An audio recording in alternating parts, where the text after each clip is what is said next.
Iniciamos a nossa segunda edição do podcast da ANFAC, o ANFAC Talks, nosso programa de entrevistas. Eu sou José Luiz Dias da Silva, vice-presidente executivo da ANFAC e quem conduz as entrevistas dessa nova ferramenta de comunicação da nossa associação. Gostaria de saudar a nossa audiência, que é para nós motivo de orgulho e o motivo de estarmos estruturando esse podcast cada vez melhor. Hoje teremos um convidado especial, conhecido de todo o segmento do fomento comercial, que tenho certeza vai trazer não só novidades para o ano de 2025, mas vai poder contar para nós também muito de como chegamos, de como o nosso mercado se estruturou e chegou nesse momento que nós estamos de uma grande virada de chave e possivelmente um momento de grande sucesso para o mercado de capitais, para o mercado de recebíveis. Teremos muitas novidades, com certeza ele nos vai trazer, né? Mas antes de iniciarmos o nosso bate-papo, né, aqui com o nosso convidado, eu gostaria de destacar que este ano a ANFAC prepara para os seus associados grandes novidades. Estamos com novas parcerias, principalmente com as nossas registradoras, que estão hoje sendo necessárias para os nossos fundos de investimento. Estamos ali com nossa ferramenta de SCR, que é fundamental para uma melhor decisão de crédito, né, a preços realmente reduzidos. Estamos com as parcerias com as empresas de Bank as a Service, então as contas escrow, as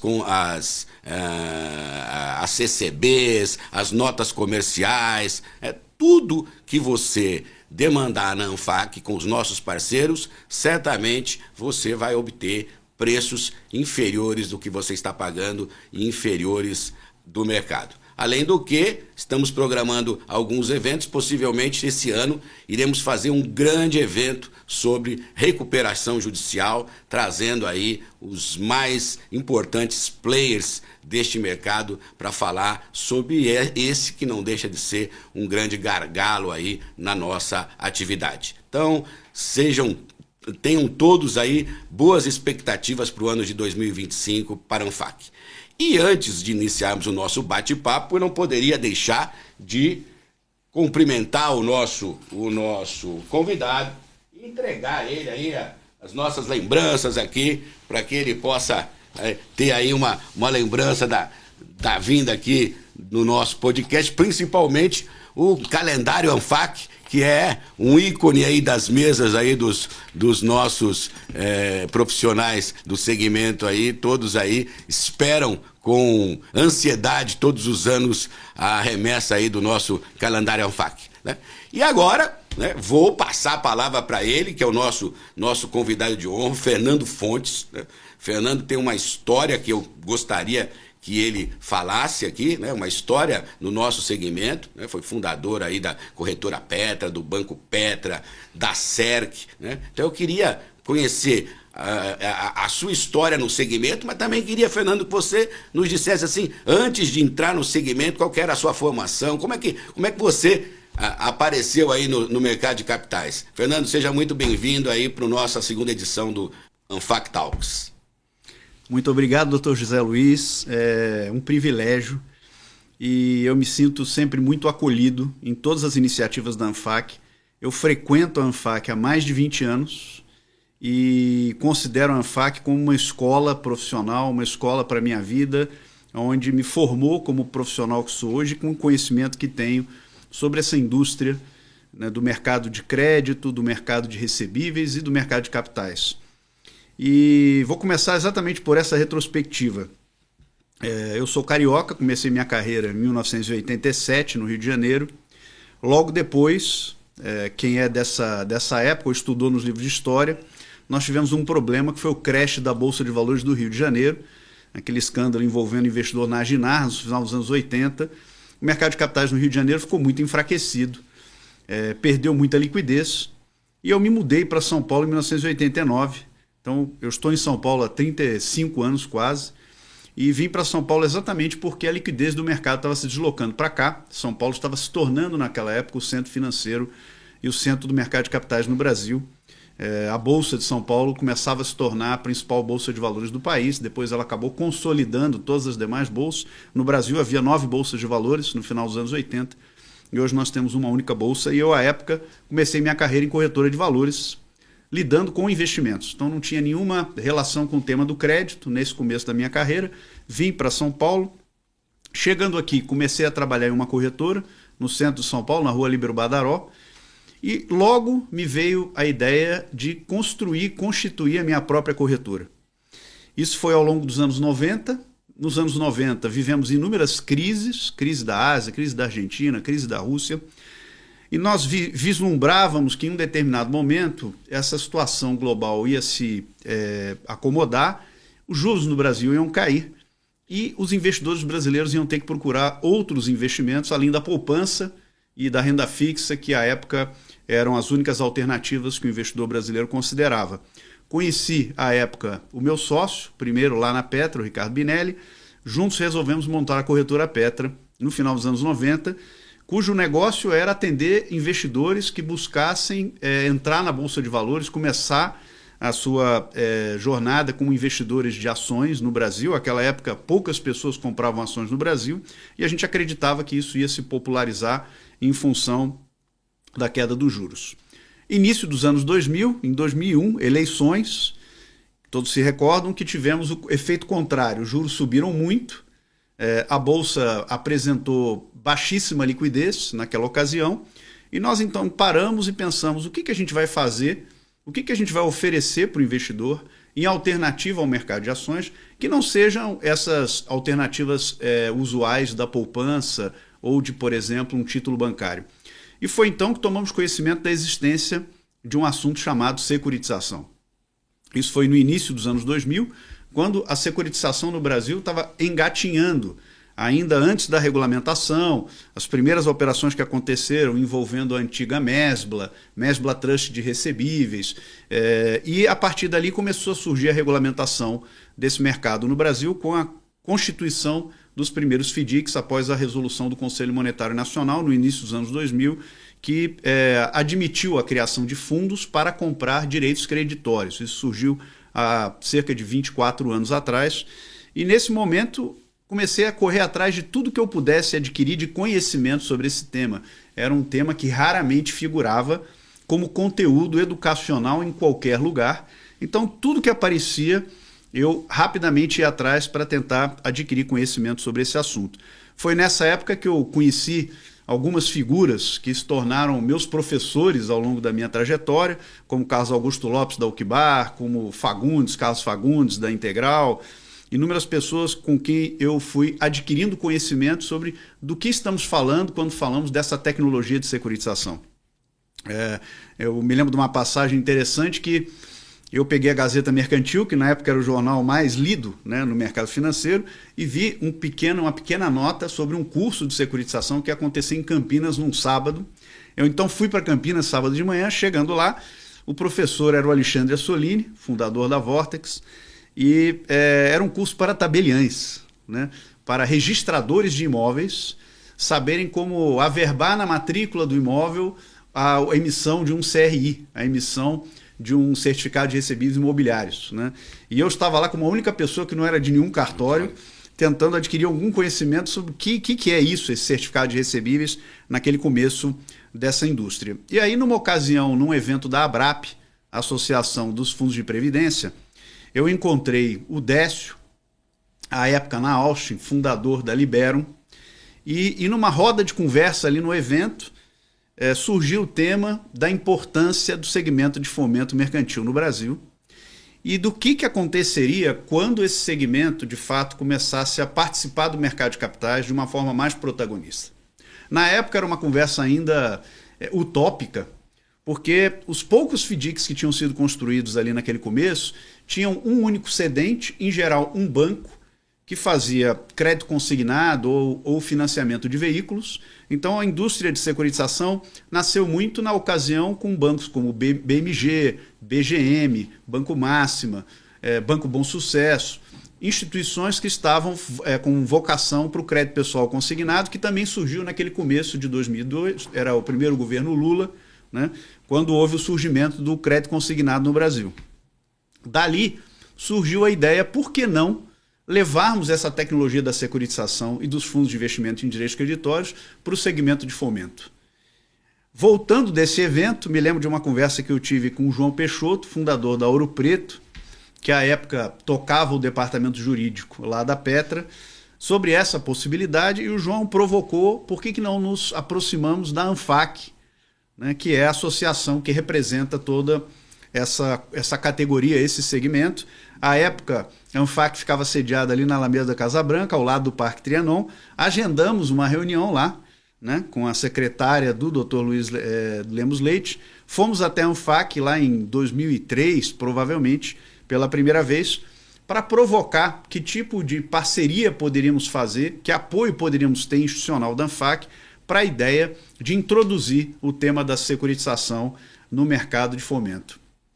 Nessa ocasião, a ANFAC instituiu um comitê de novos negócios, cujos representantes eram Marcelo Katz, da BRR, e o Delano Macedo, à época, na SM. E começamos ali um grupo de trabalho para discutir a viabilidade de se trazer esse instrumento, que é a securitização, por meio dos FDICs, e depois vieram também as companhias securitizadoras, para essa indústria, para esse segmento que a ANFAC representa. E tivemos um apoio institucional importantíssimo da ANFAC naquele início. Primeiro porque o assunto de securitização era muito novo, e o próprio assunto de fomento comercial naquela época também não era tão disseminado. Estamos falando de mais de 20 anos atrás, e através da ANFAC tivemos uma aproximação com o antigo Bank Boston, na pessoa da dona Sandra Boteguin, que à época era executiva do banco, com a equipe do Bank Boston, que se dispôs a desempenhar o papel de custodiante dos primeiros FDICs de fomento comercial que viessem a ser constituídos. O primeiro FDIC que tinha sido feito antes disso, um único FDIC que existia para o segmento de fomento, tinha sido uma iniciativa da BRR, junto com a SAFDI DTVM e a Bear Capital, mas ainda era uma estrutura em que o cedente era a própria empresa de fomento.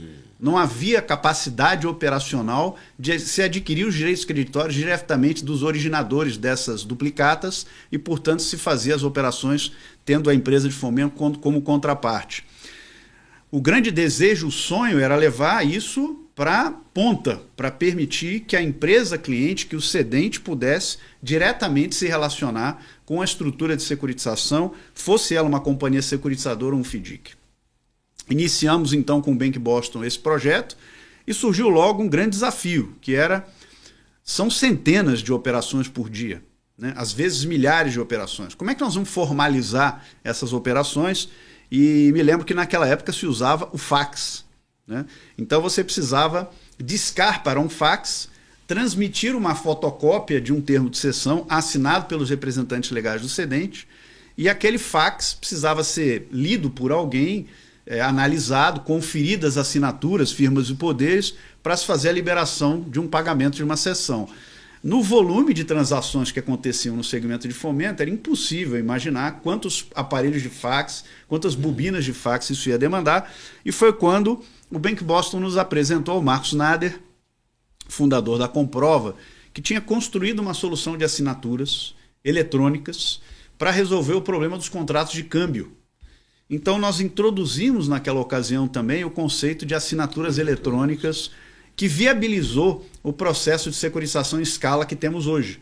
Então hoje o mercado utiliza as assinaturas eletrônicas quase como se fosse, por design, algo que existe desde sempre. Na verdade, o esforço de implantação disso foi imenso no começo, né? Porque os computadores à época não tinham os plugins, os browsers que eram demandados para você poder fazer o uso dessa tecnologia na ocasião, e a gente fez a disseminação disso em parceria com o Boston, que logo depois foi vendido para o Itaú, e nesse processo a gente acabou também trazendo o Deutsche Bank, né? À época, a Valkyria Matsui, que hoje está na Keitech, estava no Deutsche, E me lembro das primeiras operações, né? Me lembro que um dos primeiros empresários também foi o pessoal da RSRM, o Marcos Mansur, começaram também a fazer os primeiros FDICs naquela ocasião, e foi uma coisa assim, quase que o Velho Oeste, porque a gente precisava do zero criar toda a capacidade operacional, os controles, as tecnologias, e aí estamos falando de estruturas que já tem mais de 20 anos de funcionamento e estão aí até hoje. Logo depois, me lembro que o Tufis Savoia, quando saiu da SRM, se associou ao Zé Fernando Góes, que montaram a Del Monte, e a gente fez o primeiro FDIC dentro da ANFAC, que foi o FDIC Del Monte, que hoje tem mais de 20 anos também de funcionamento, tem uma história de sucesso, né? Começando. E à época conversávamos, né? Dorival Mazo, Dr. Luiz, eu, Delano, Marcelo Katz. Será que esse mercado pode chegar a R$1 bilhão de patrimônio? Será que a gente pode almejar esse sonho, né? Estamos aqui 20 anos depois falando de uma indústria que já é dezenas de vezes maior do que o que a gente imaginava que era o potencial. Estamos falando de uma indústria que já passa de 40 bilhões de reais de carteira, que já atende hoje dezenas de milhares de cedentes, como uma fonte alternativa ou às vezes a única fonte de financiamento para a atividade econômica de inúmeras empresas, com todos os desdobramentos que a gente vê nesse processo. Dali começamos o desafio também a querer captar recursos para essas estruturas de mercado de capitais. Era isso até que eu ia te interromper e perguntar, porque começou muito com uma espécie de planejamento tributário, né? Então, alguns FDICs enxergavam na indústria uma oportunidade de fazer um planejamento tributário, mas depois sentiram que poderiam ter aí um horizonte muito maior a trilhar, né? E hoje a gente vê que a maior parte dos FDICs hoje captam recursos, né? Porque o planejamento tributário, pelo que a gente também percebeu, né? O próprio cedente sabia, né? Que com o FDIC o custo tributário era menor, aí ele pedia, obviamente, lá um deságio menor, né? Então, o ganho tributário passou a fazer parte da performance, né? De ganhar acesso a outros mercados que tinham taxas menores e que nem sempre o fomento conseguia alcançar exatamente por causa da carga tributária altíssima, né? Então aí muita gente percebeu que iria conseguir ter, né, uma performance melhor, iria encontrar mercados maiores e ia precisar de mais recursos, né? E aí eu engato com você que começou a parte da captação. Foi um grande desafio, porque primeiro operacionalizar, eu acho que o primeiro ciclo, talvez entre 2004 e 2008, o maior esforço era viabilizar uma esteira operacional e a tecnologia que pudesse fazer essa alternativa escalar. Porque para escalar, ela dependia que um dia inteiro de processo, né, entre cadastro de cedente, formalização de operações, liquidação das operações, tinha que ser quase em tempo real, né? Dada a necessidade de dinheiro que as empresas excedentes têm, elas não têm capacidade de esperar, me manda o dinheiro daqui a 2, 3 dias, né? Que era como o mundo de FDIC funcionava até então. Os FDICs nunca liquidavam em D0, eles liquidavam, compravam carteiras de bancos, então programavam pagamentos para 2, 3, 5 dias depois da cessão. Isso para um cedente de uma empresa de fomento era algo impensável, o cara precisava pagar a folha de pagamento, tinha que receber o dinheiro na hora. Então, essa foi a primeira fase, eu acho que entre 2004 e 2007, por aí. Aí começamos aí o desafio de levantar capital para essas estruturas de securitização. Desafio enorme, porque naquela ocasião se comprava muito mais pelo nome do cedente, né?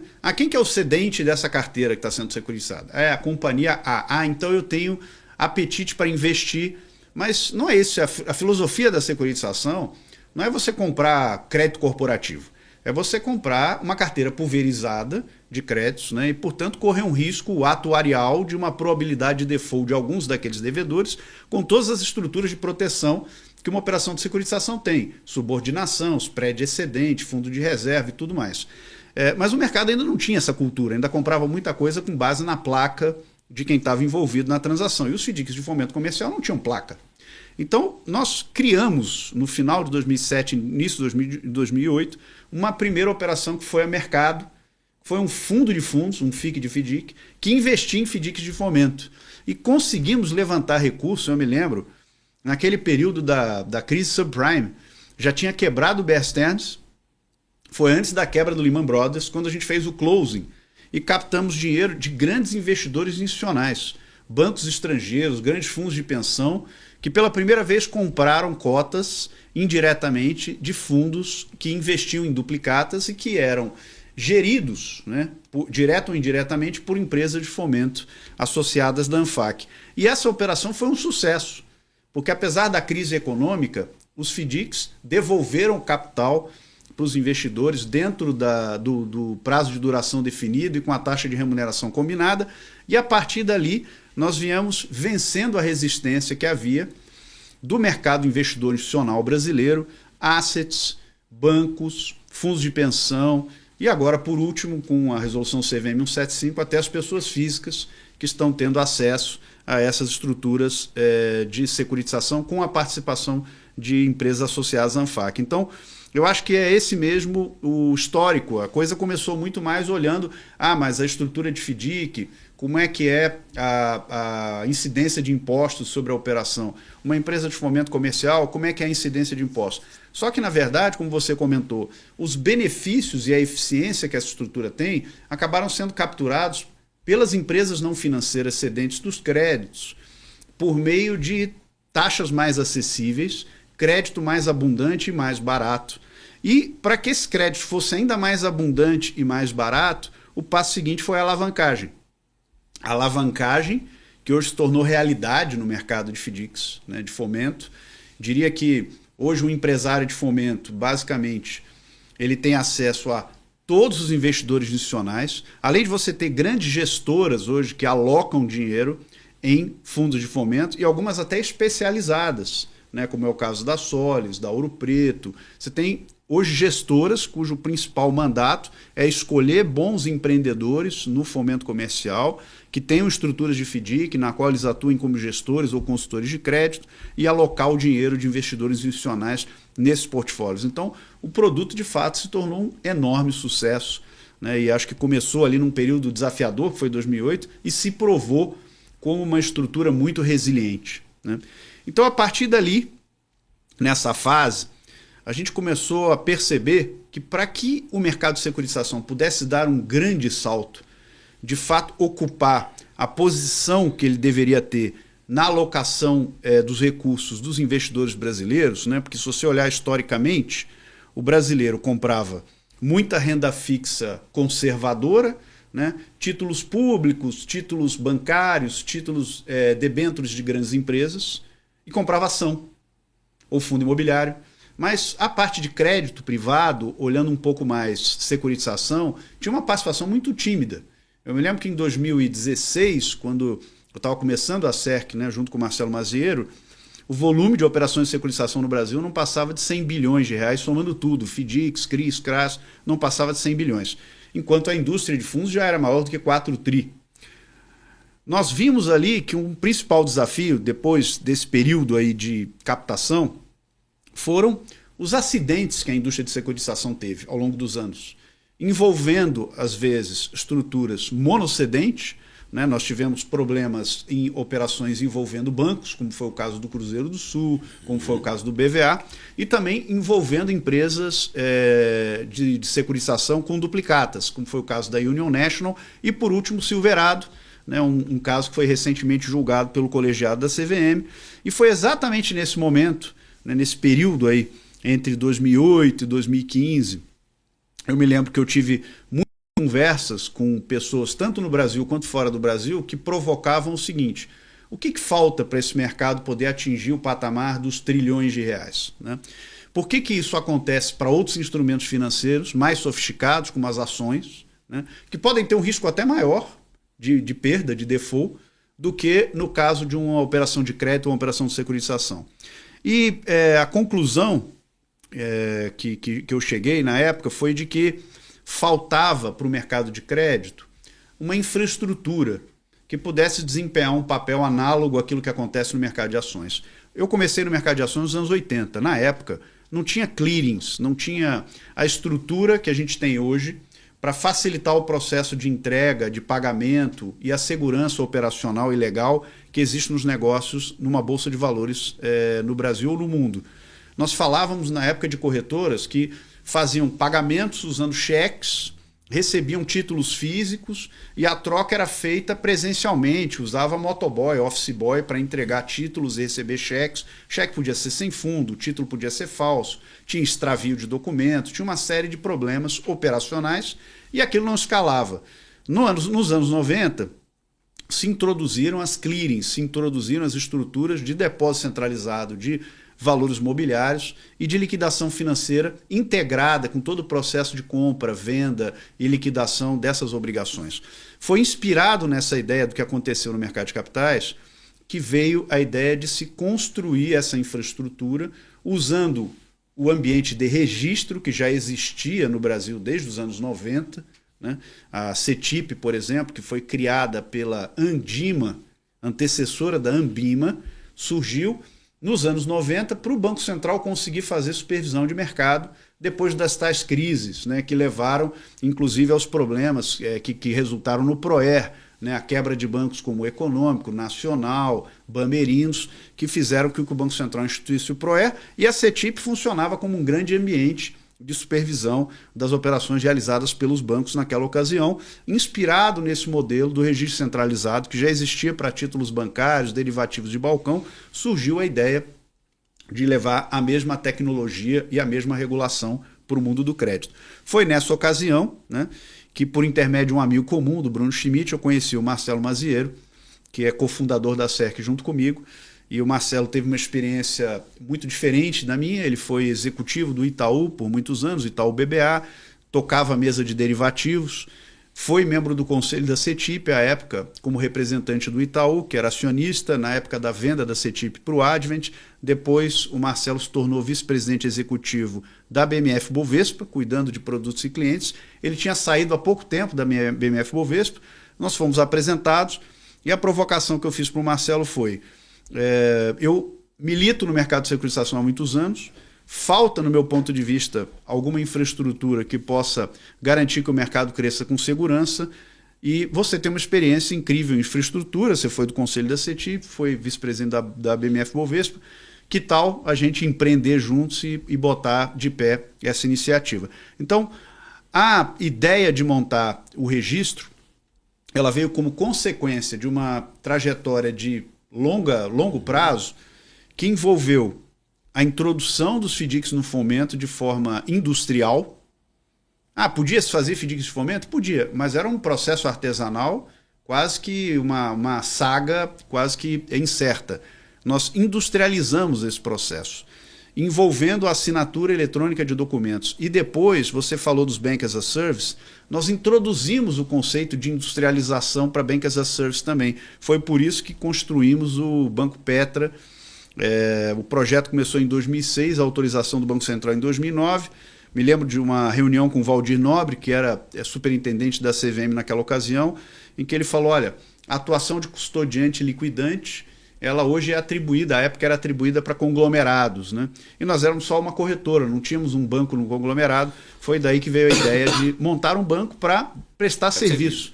Tanto que o primeiro nome do banco não era Petra. Originalmente, os primeiros rascunhos que nós fizemos e o business plan era para um banco chamado Servicer. Na época não tinha o conceito de Bank as a Service, mas no mercado de securitização já tinha um conceito de Servicer. E os principais serviços do banco eram justamente o quê? Bancarização de operações de crédito, contas escrow, né, contas de arrecadação, e o processo de serviços fiduciários para a indústria de securitização. Tudo isso deu origem a inúmeros players que de alguma forma hoje se consolidaram, tiveram muito sucesso, né, como por exemplo a Socopa, depois adquirida pela Keitech, veio de uma conversa com o Donizete depois da venda do Boston, pela preocupação de não termos custodiantes, né, no mercado de fomento.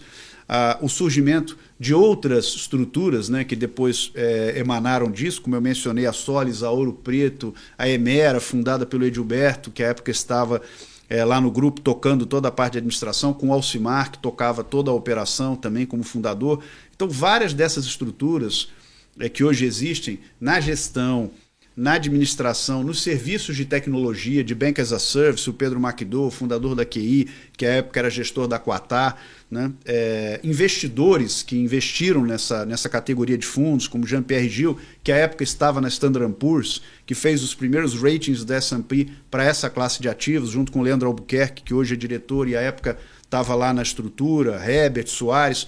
Todas essas pessoas que a gente vê que ganharam uma importância, né, que são, vamos dizer assim, homenageadas pela importância que tiveram na construção desse mercado, elas participaram de uma forma muito protagonista da viabilização do que hoje, quem chega agora, vê um mercado de securitização maduro no âmbito do fomento e fala, é muito fácil. Você hoje monta um FDIC, tem administrador, tem custodiante, tem registradora, tem assinatura, tem Bank as a Service, mas nós estamos falando como tudo isso surgiu, como tudo isso foi construído, né? E o que levou, no final, a se introduzir essa figura do registro, como talvez a peça que traga para o mercado de securitização um novo estágio de grandeza e escala para, no futuro próximo, ter perspectivas talvez de superar a dimensão do que é hoje o crédito bancário para pessoas jurídicas no Brasil. Acho que quem olhar a trajetória do crédito em mercado de capitais versus a trajetória do crédito no balanço dos bancos, vai ver que talvez no Brasil a gente viva nos próximos anos o que a gente viu no mercado americano, depois de Dodd-Frank, onde a maior parte das empresas se financia fora dos bancos por meio do mercado de capitais. Então, é assim que tudo isso aconteceu, Zé, nesses 20 anos, e sem dúvida, graças a um protagonismo e um apoio institucional da ANFAC, né, e das pessoas como você, como o Dorival Mazo, como o Dr. Luiz Lemos Leite e outras, né, que contribuíram tanto lá, como Daniel Gonçalves, e vou obviamente esquecer de mencionar todos, Pio Daniele, mas que todos eles participaram de uma forma muito, de muita entrega, de muita dedicação para que chegássemos ao tamanho de mercado que temos hoje, né? Depois com o surgimento da Anfidic, Paulo Schonenberg, Cláudio Halaban, Adriano Gelman, inúmeras pessoas que ao longo dos anos foram ajudando esse mercado a se desenvolver com credibilidade, com segurança e ter a imagem, né, a ponto de chegarmos a ter uma categoria na Ambima também só para essa classe de fundos, que sem dúvida vai se tornar uma das mais relevantes do mercado de capitais no Brasil nos próximos anos, né? E o regulador nesse período todo aí, ele foi... hoje você tá com uma sinergia, um relacionamento muito maior no Banco Central, porque a sua atividade hoje é regulada pelo Banco Central. Mas a CVM, ela foi parceira da indústria, ou ela criou muitos entraves? Porque a gente vê, assim, do lado de fora, a gente percebe assim, que, pelo menos nos últimos anos, a CVM tem sido extremamente compreensiva com o mercado, adaptadora, de alguma maneira, assim, entendendo as dores e tentando, logicamente, né, sempre voltada à proteção dos investidores, facilitar, na medida do possível, o desenvolvimento da indústria, né? Você também encara isso dessa forma? Zé, convivendo um pouco com agentes do mercado de capitais e financeiro lá fora, por exemplo, nos Estados Unidos ou em outros países, fica muito claro que no Brasil os mercados não se desenvolvem, não atingem o potencial se o regulador não tiver um papel muito presente, né? Em outros países se pratica um modelo mais liberal, né, onde não regular ajuda o mercado a crescer mais, né, e a regulação muitas vezes vem só para colocar limites, mas aqui não, aqui é o contrário. A regulação é que de fato destrava o potencial do mercado, porque é o que traz a segurança institucional, a segurança jurídica, para você saber que você não vai depender do judiciário comum para ter que resolver discussões que são sofisticadas, são técnicas, que envolvem questões que uma agência reguladora consegue endereçar de uma forma muito mais rápida. A CVM, sem dúvida, é uma relação de parceria muito antiga. Eu me lembro que quando o Banco Rural foi liquidado pelo Banco Central, isso deve ter, sei lá, da ordem de uns 15 anos, o Bruno Gomes já atuava na CVM. Na época não era a Superintendência de Securitização, né? Era uma estrutura que integrava a securitização com outras atividades, e fomos juntos a Belo Horizonte para conversar com o liquidante do Banco Central, né, o Dr. Osmar Brasil, para explicar o que era a securitização e para explicar qual o efeito da cessão de créditos que o Banco Rural havia feito para um FDIC, que à época era administrado pela Petra, né, e foi decisiva a participação da CVM, porque o próprio Banco Central, naquela ocasião, pouco sabia sobre essa a atuação dessas estruturas de securitização na compra de créditos dos bancos e as consequências que isso teria na hipótese da liquidação de um banco. Nós já tínhamos casos de sucesso no mundo de securitização, como foi o caso de Parmalat, né, onde a quebra da empresa não atingiu a estrutura de securitização, os investidores conseguiram receber o dinheiro, mas foi ali um primeiro episódio de teste envolvendo créditos cedidos por um banco, com o liquidante do Banco Central de um lado, e a gente com a participação da CVM muito junto ali do outro. E aí um outro episódio interessante é que na reforma da Instrução CVM 356, não essa agora, que aconteceu lá atrás, surgiu um enorme desafio para o mercado de securitização do fomento comercial, que era o lastro, né? E a CVM foi muito parceira para garantir que não surgissem disposições prescritivas na norma que restringissem o modus operandi dos FDICs de fomento, que dependiam de atender empresas em todo o país, né, de fazer operações de tickets menores e de conseguir formalizá-las de uma forma muito ágil e digital. Foi nesse momento que surgiu a ideia de usar os XMLs das notas fiscais, né? O Brasil tinha introduzido recentemente a nota fiscal eletrônica e surgiu a ideia, por que a gente não incorpora a nota fiscal eletrônica como um elemento de suporte que vai dar muito mais evidências da consistência daquela transação do que uma duplicata assinada unilateralmente pelo cedente, né? Dado que você não consegue o aceite do sacado, você vai ter um pedaço de papel que é uma declaração unilateral de um camarada que tem conflito de interesse porque está tomando recurso da operação. A nota fiscal eletrônica é um instrumento muito mais sofisticado do que isso e a CVM foi muito parceira também nesse período da adaptação da regulação de tentar buscar o princípio e não se preocupar tanto com a forma, se preocupar com a essência e entender se na essência o que estava sendo feito no mercado de securitização atendia aqueles princípios de garantir que o crédito tinha substância, tinha lastro e podia ser recuperado e executado. Então, eu acho que o papel da CVM foi muito importante. Ela o tempo todo apoiou essa iniciativa, nunca lidou com nenhum tipo de preconceito, discriminação ou qualquer limitação para que esses fundos pudessem prosperar. Sempre atuou com o mesmo rigor e a mesma régua, independente de ser um fundo monocedente, multicedente, quem é o originador, se é uma empresa que tem um nível de governança maior ou menor, obviamente sempre preocupada com a defesa do investidor, entender o público-alvo, se é um investidor profissional, se é um investidor de varejo. Então, eu acho que a CVM sempre teve muito essa visão.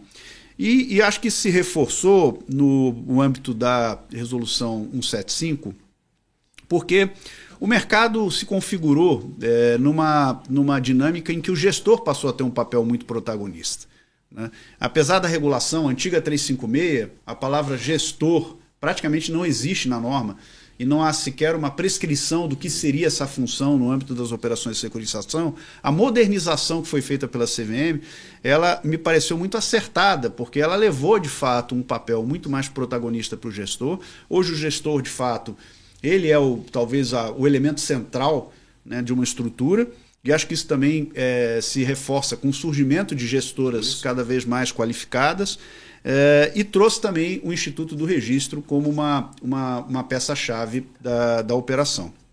Ao mesmo tempo, a gente começou a lidar, né, no surgimento da SERC lá em 2016 com um outro regulador, que era o Banco Central, porque o Banco Central é que regula os sistemas de registro, autoriza eles a funcionar. E nesse momento eu me dei conta de que os principais problemas que o mercado de FDICs enfrentava também eram os principais problemas que o mercado bancário enfrentava. Os problemas de duplicatas frias, os problemas com duplicatas cedidas em duplicidade, os problemas de cedentes que recebiam direto do sacado e não repassavam o dinheiro, as chamadas comissárias, as operações, por exemplo, de emissão de boletos especiais, tudo aquilo que acontecia, que no final do dia o dinheiro não caía na conta do FDIC e o empresário tinha que ir atrás do cedente para tentar fazer com que ele repassasse o dinheiro. Então, me dei conta, ao longo dessa dessa discussão que os bancos têm os mesmos problemas, sofrem com as mesmas mazelas e que só tem um ganhador nessa indústria disfuncional como era, que era o mau empresário. O mau empresário é que acabava tendo algum benefício pela forma disfuncional como o mercado funcionava, seja pela assimetria de informação, pelo fato de que uma instituição não sabia que outra instituição já havia negociado aquele título, uma instituição não sabia qual era a exposição daquele cliente de risco total com outros credores, não sabia, por exemplo, que aquela mercadoria já foi devolvida, ou que nem houve um pedido de compra, ou que já há 2, 3 boletos na mão do sacado. Então, havia inúmeras fragilidades, de um lado, e toda a insegurança jurídica. Se nós voltarmos alguns anos, você, para fazer cessão de crédito, aqui eu vou entrar na seara do Dr. Zé Luiz, dependia de dar publicidade por meio de registro de títulos e documentos. E se a gente pegar regulamentos de FDICs, quase tem um texto copia e cola, que é um fator de risco dizendo que não se fazia registro em RTD de nenhuma cessão, porque não era praticável fazer. Não estamos falando de uma estrutura que compra 1000 contratos uma vez na vida e que eles vão liquidar ao longo de 10 anos. Estamos falando de alguém que compra milhares e milhares de créditos todos os dias em todo o território nacional, que não conseguia usufruir, né, da segurança jurídica oferecida pelo sistema de publicidade à época, e agora dispõe de mecanismos para dar publicidade dessas operações com muito mais celeridade no caso do registro. Com o Banco Central, foi uma grata surpresa identificar que havia uma agenda do Banco Central de micro-reformas pensando no crédito para empresas. Estamos falando aqui da virada de 15 para 16, estamos falando do comecinho ali, né, do mandato do Ilan Goldfarb no Banco Central, ministro Meirelles, Rodrigo Maia, presidente da Câmara, né? Foi quando o deputado Júlio Lopes, né, junto com o apoio do presidente da Câmara, com o apoio do presidente do Banco Central, resolveram começar o projeto de lei da duplicata escritural lá em 2017 para 2018, que depois tramitou na Câmara e no Senado em 2018, foi sancionado ainda pelo presidente Temer, depois por meio de um decreto do presidente Bolsonaro, delegado ao Banco Central o mandato de regulamentação disso. Então, a gente ficou muito bem impressionado com toda a atuação do Ministério da Fazenda, do Banco Central ao longo desses anos, no apoio ao ambiente de negócio voltado ao crédito para empresas, que permitisse que as empresas tivessem crédito mais abundante, em condições mais favoráveis, para que elas pudessem prosperar, para que elas pudessem gerar emprego, para que a gente pudesse todo o efeito social e econômico disso decorrente.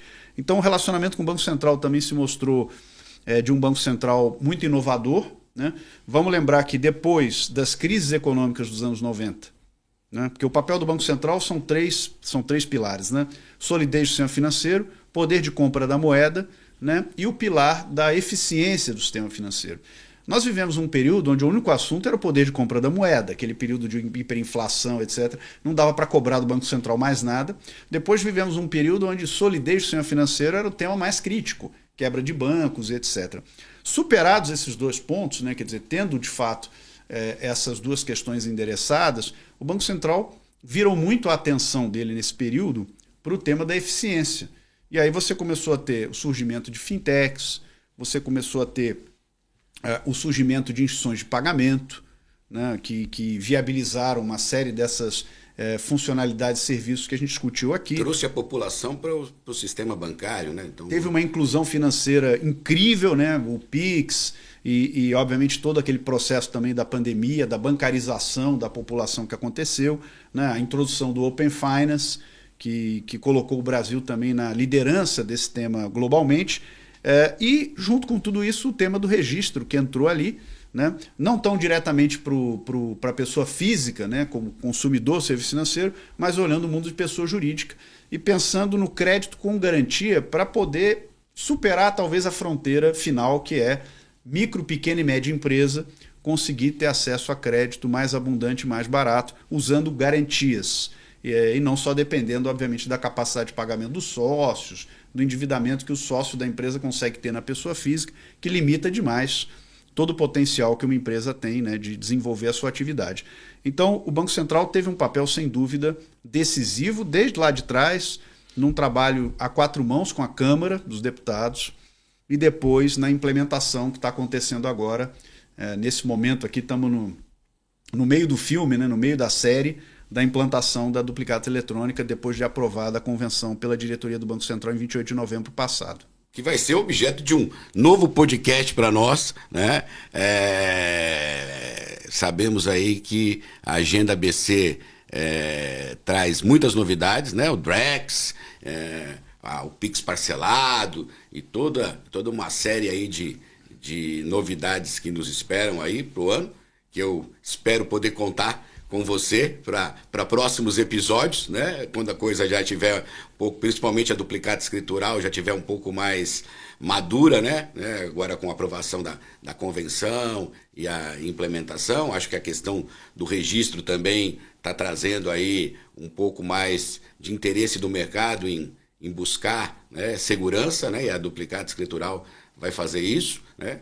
Gostaria de te agradecer muito por essa aula, né? Na verdade, um histórico, um papo bastante agradável. Passamos aqui 1 hora, nem vimos o tempo passar. É uma história muito boa, a sua didática sempre é brilhante, admirável. Agradecer essa parceria que você tem conosco, né? De estar sempre que necessitamos pedir um socorro, você está junto conosco aqui, agradecer a nossa audiência, né?